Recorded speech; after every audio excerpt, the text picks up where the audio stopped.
Bonjour, nous avons enfin reçu le premier message pour la Journée mondiale des missions de notre nouveau Saint-Père, donc Léon XIV.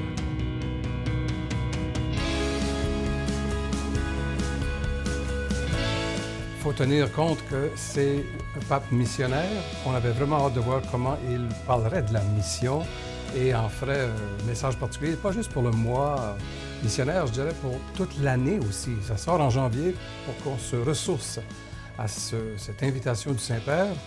Et accueillons donc son message dans quelques citations que je retiens et que je vous partage. Un dans le Christ, unis dans la mission, c'est le thème donc de son document. Au centre de la mission se trouve le mystère de l'union avec le Christ. Avant sa passion, Jésus a prié le Père que tous soient un. Comme toi, Père, tu es en moi et moi en toi, qu'ils soient un en nous, eux aussi. Ces paroles révèlent le désir le plus profond de Jésus et en même temps l'identité de l'Église, dit le pape Léon, une communauté des disciples de Jésus.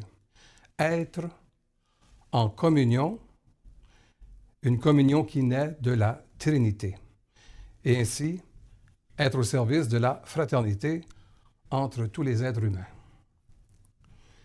Être un dans le Christ, dit Léon XIV, nous appelle à toujours garder les yeux tournés vers le Seigneur.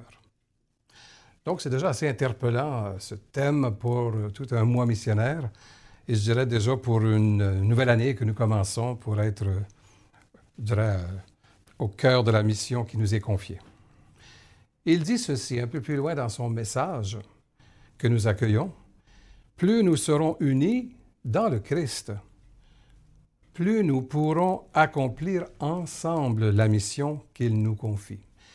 Quelle parole de sagesse, quel guide extraordinaire pour nous dire une interpellation aussi claire. Plus nous serons unis dans le Christ, nous pourrons accomplir ensemble la mission. L'unité des disciples, dit-il, n'est pas une fin en soi.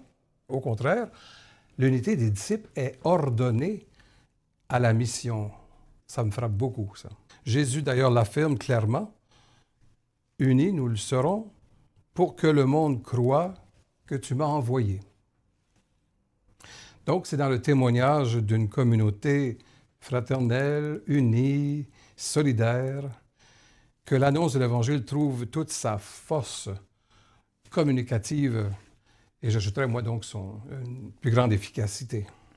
Enfin, en ce mois de février, je termine avec les mots du pape Léon, mois de la fête de la Saint-Valentin, des amoureux, de l'amitié, tout ça. Il nous parle de l'amour dans son message. Et il dit ceci à la fin, « Si l'unité est la condition de la mission, l'amour en est la substance. » La bonne nouvelle que nous sommes envoyés annoncer au monde n'est pas un idéal abstrait, là. C'est l'évangile de l'amour fidèle de Dieu, incarné dans le visage et dans la vie de Jésus-Christ. C'est ça la bonne nouvelle. Et le pape Léon précise, la mission des disciples, la mission aussi de toute l'Église, est le prolongement de celle du Christ. Donc une mission qui naît de l'amour, se vit dans l'amour et conduit à l'amour. À tel point que le Seigneur, dans sa grande prière au Père, avant sa passion, après avoir invoqué l'unité des disciples, conclut que l'amour dont tu m'as aimé soit en eux et que moi aussi je sois en eux. Donc, en ce mois de février, en ce carême aussi qui va bientôt commencer, remettons le cap sur la mission inspirée de notre pape Léon XIV, en étant un en Jésus-Christ, unis dans et pour la mission.